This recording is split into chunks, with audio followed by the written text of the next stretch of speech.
आप सभी को जय मसीह की गुड इवनिंग। आज की शाम की बेला में सुबह धीरज सर का क्लास था और बहुत ही अच्छा वचन, विशेष वचन उनका रहा। अभी हम क्लास में आगे बढ़ेंगे। मत्ती रचित सुसमाचार उसका 7वां अध्याय 13 और 14 पद आज हम देखेंगे। सकरा और चौड़ा मार्ग, ये दो चीज़ें आज हम देखने वाले हैं, सकरा और चौड़ा मार्ग।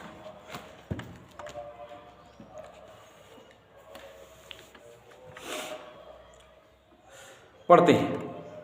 सकेत फाटक से प्रवेश करो, क्योंकि चौड़ा है वह फाटक और सरल है वह मार्ग जो विनाश को पहुंचाता है, और बहुत से हैं जो उससे प्रवेश करते हैं।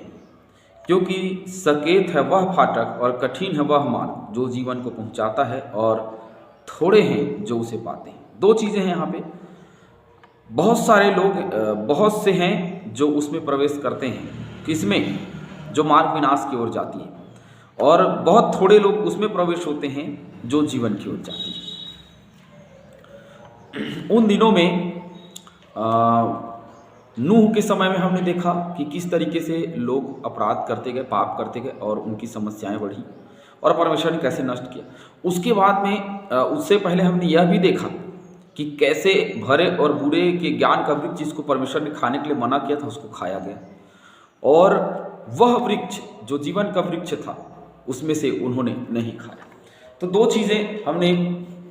चीज़ें हैं जो मनुष्य के जीवन में होती हैं, एक अच्छा एक बुरा। सिक्के का दो पहलू होता है ना, एक चिट एक पट, है ना, हेड या टेल। तो वैसे ही मनुष्य का जीवन भी है, दुख या सुख, अच्छा या बुरा, खराब या सुंदर, है ना, काला या गोरा। तो ऐसे ही मनुष्य का जीवन मोटा पतला ऐसे चलता रहता है। यहां भी दो चीजें दी गई हैं, सकेत फाटक और दूसरा चौड़ा। सकेत फाटक से प्रवेश करना है और चौड़ा, है ना, दो बातें हैं, सकेत फाटक और चौड़ा फाटक। तो ये क्या है, हम चलिए देखते हैं।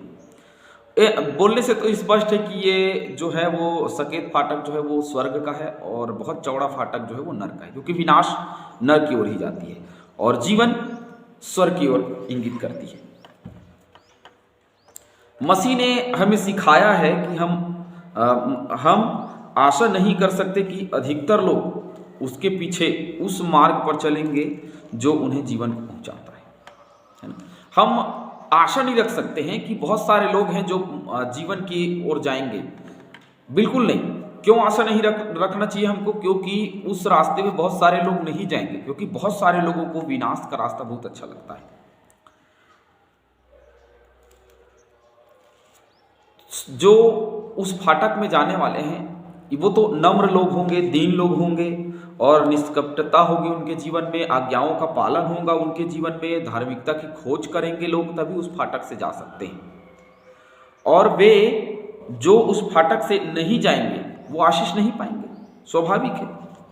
चलिए कुछ वचन हैं जिसको हम देखते हैं। लूका 13:24।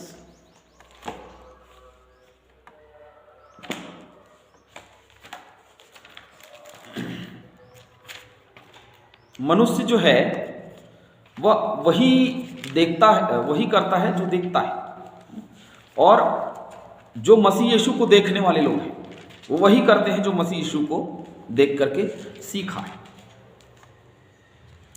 लूका रचित सुसमाचार 13:24 वहां लिखा है, सकेत द्वार से प्रवेश करने का यत्न करो, क्योंकि मैं तुमसे कहता हूं कि बहुत से प्रवेश करना चाहेंगे और ना कर सकेंगे। अच्छा, बहुत सारे लोग चाहते तो हैं कि हम उसमें प्रवेश करें, हम उसमें जाएं, लेकिन वहां नहीं जा सकते।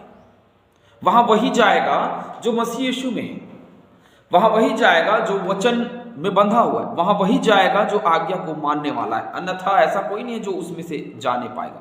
यूहन्ना रचित सुसमाचार निकालेंगे, यूहन्ना 10:7 पद। तब यीशु ने उनसे फिर कर कहा, मैं तुमसे सच सच कहता हूं, भेड़ों का द्वार मैं ही हूं।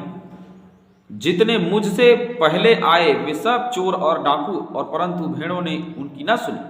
द्वार मैं ही हूं, यदि कोई मेरे द्वारा भीतर प्रवेश करे तो उद्धार पाए, अर्थात जीवन पाए।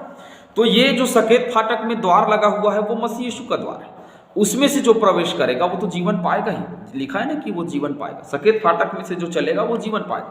14 पद में लिखा है, वह मार्ग भले ही बहुत छोटा है, बहुत कम है, क्योंकि वहां लोग कम जाने वाले हैं। जैसे ज्यादा लोग होते हैं रोड उतना ही चौड़ा बनाया जाता है। जहां कम लोग आवागमन होती है वहां कम, तो वहां कम जाने वाले हैं, इसीलिए बहुत छोटा बनाया है, क्योंकि बहुत कम लोग वहां जा रहे हैं। और वो चौड़ा मार्ग बहुत सुंदर सा मार्ग है जो बहुत चौड़ा है, और वहां बहुत सारे लोग जाते हैं। अपने पर्वतीय उपदेश में यीशु उस बड़ी आशीष का वर्णन करता है जो उसके राज्य में मिलने वाली है। उस आशीष के बारे में इस जगह में वह बताना चाह रहा है। और ये सब पहाड़ी उपदेश है, हम सब जानते हैं, क्योंकि वहां से चल रहे हम लगातार। और ये जो वचन है ये मसीही जीवन में चलने के लिए मैं सोचता हूं हम सब मनुष्य को बहुत बल और बहुत ताकत देती है। क्यों बहुत बल ताकत देती है? क्योंकि ये जिंदगी में बहुत जरूरी। जैसे मैंने कहा वो नूह के दिनों में है ना, हमने उत्पत्ति की क्लास में देखा है, नूह के दिनों में जैसे लोग पाप और अपराध किए उस हिसाब से तो परमेश्वर पछताएगा ही, परमेश्वर दुख मनाएगा ही। क्यों? क्योंकि वे सब के सब भटक गए हैं। लिखा है ना कि वे सब के सब भटक गए, और स्वर्ग में जाना है तो मन फिराना बहुत जरूरी है। ये वो लोग हैं जो सकेत फाटक से जा रहे हैं, वो मन फिराए वाले लोग हैं। यूहन्ना 3:16 पढ़ेंगे, हम सब जानते हैं, लेकिन एक बार फिर से हम उसको पढ़ेंगे। क्योंकि परमेश्वर ने जगत से ऐसा प्रेम रखा कि उसने अपने एकलौता पुत्र दे दिया, ताकि जो कोई उस पर विश्वास करे वह नष्ट न हो परंतु अनंत जीवन पाए। तो वो जो जीवन पाने वाला है वो प्रभु यीशु मसीह को धारण किया हुआ है, वही जीवन पाए, दूसरा और कोई नहीं पा सकता। अच्छा, 15 पद, ताकि जो कोई उस पर विश्वास करे वह अनंत जीवन पाए। यही बात वहां पे भी हमको देखने को मिलती है। 14 पद में कहता है, और जिस रीति से मूसा ने जंगल में सांप को ऊंचे पर चढ़ाया, उसी रीति से अवश्य है कि मनुष्य का पुत्र भी ऊंचे पर चढ़ाया जाएगा। यह अपने अंत के दिन की बात है। तो प्रभु यीशु मसीह ऊंचे पर चढ़ाया गया। जितनों ने उसकी ओर नजर की, मूसा के दिनों में एक सांप को ऊपर में रखा गया, ताकि जो कोई उस पर नजर करेगा उसको कोई भी सांप जो है वो ना काटेगा, वो जीवित रहेगा। और जो कोई उसे नहीं देखेगा वे सब के जो हैं वो सांप काटने के द्वारा मर जाएंगे। तो वो ऊंचे में वो सांप क्यों रखा गया? ताकि लोग उस पर विश्वास करें, उस पर भरोसा करें और देखें। और जितनों ने विश्वास किया, भरोसा किया, देखा, मूसा के उन दिनों में सब लोग बच गए जो लोग उस सांप की ओर देख रहे थे। और जो लोग नीचे डर के मारे देख रहे थे वे सबको दूसरे सांपों ने काट लिया। तो मनुष्य जीवन और मृत्यु दोनों में से एक को चुन सकता है। या तो अनंत जीवन चाहिए या तो संसार का जीवन चाहिए। और संसार के जीवन वो है जो चौड़ा है, बहुत अच्छा लगता है, बहुत आसानी से चलता है। संसार का जीवन बहुत आसानी से चलता है। लोग बोलते हैं कि बहुत कठिनाइयां होती, नहीं, संसार का जीवन बहुत अच्छा, बहुत सरलता का जीवन है।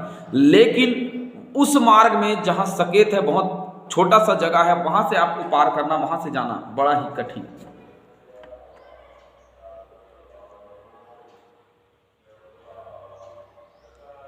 क्योंकि बहुत सारे प्रचारकों का मानना यह है कि बड़ा सरल है, बड़ा सरल, कोई कठिनाई नहीं है, बड़ा सरल है, आप उद्धार पा जाओगे, आप विश्वास करो। लेकिन मैं कहता हूं अगर हम विश्वास करते हैं फिर भी तकलीफ आएगी। क्योंकि अय्यूब के जीवन में आया, दानियल के जीवन में आया, उसके 3 मित्रों के जीवन में आया, और बहुत सारे लोग हैं जिनको हम देखते हैं, पौलुस के जीवन में आया और चेलों के जीवन में आया। सभी के जीवन में कठिनाई आती है, ऐसे नहीं है। क्योंकि सकेत है, बहुत छोटा सा मार्ग है, बहुत पतला रास्ता है, चलने में तकलीफ होगी, चलने में तकलीफ होगी, राहों में बहुत सारे कांटे आपको मिलेंगे, लेकिन उन सबको हटाते हुए उस मार्ग में चलना है। अगर हम उस मार्ग में नहीं चलेंगे तो फिर कहां जाएंगे? संसार के निमित्त जो भी काम होता है वह नरक की ओर लेकर के हमको जाता है।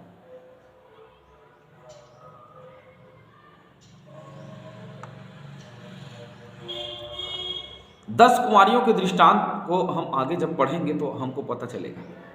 सामरी स्त्री के विषय में हम जानते हैं कि वो पानी भरने गई थी, उसने कहा कि जीवन का जल पिलाऊंगा मैं तुम मुझे पानी पिलाओगी तो मैं तुम्हें जीवन का जल दूंगा, और जीवन का जल ऐसा होगा कि तू कभी प्यासी नहीं रहेगी। जीवन ऐसा है जहां कभी प्यास नहीं होती, जहां कोई अभिलाषा नहीं रहती, जहां कोई भी शारीरिक दशा से जुड़ा हुआ कार्य हमारे जीवन में नहीं रहता, परंतु आत्मा से जुड़ा हुआ कार्य हमारे जीवन में बच जाता है।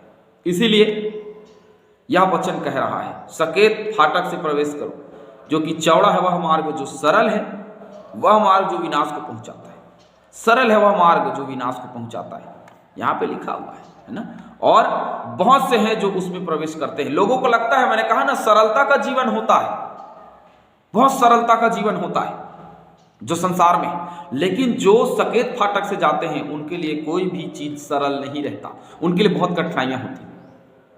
और बहुत सारे लोग जो हैं विश्वास से अलग हो जाते हैं, प्रभु से अलग हो जाते हैं और अलग चल देते हैं। इसीलिए विश्वास करिए, विश्वास में बने रहिए, क्योंकि जीवन और मृत्यु सब उसके हाथ में है, हमारे हाथ में कुछ भी नहीं। मनुष्य क्या अपने अनुसार कल का सुबह देख सकता है? नहीं देख सकता। वही है जो सुबह उठाता है और सुबह उठा करके हमें कार्य कराता है, और दूसरा कोई नहीं। इसीलिए उस फाटक में जाइए जहां से जीवन मिलने वाला है, उस फाटक में नहीं जहां मृत्यु है। आगे और भी बहुत सारी चीज़ों को देखेंगे, ये तो बहुत छोटा सा वचन है जो अंत के दिन के लिए है, और बहुत सारी चीज़ें हैं जो हमको आगे देखने को मिलेंगी, और परमेश्वर के वचनों में बहुत सारी अद्भुत अद्भुत चीज़ें हैं। इसीलिए आप सीख रहे हैं, दूसरों को भी सीखने के लिए कहिए, और वे भी इस क्लास में शामिल हों और आशीष को पाएं, सीखें, वचन प्रचार करें, क्योंकि दिन बहुत बुरे हैं। आप सभी को जय मसीह की, और प्रभु आप सभी को आशीष दे।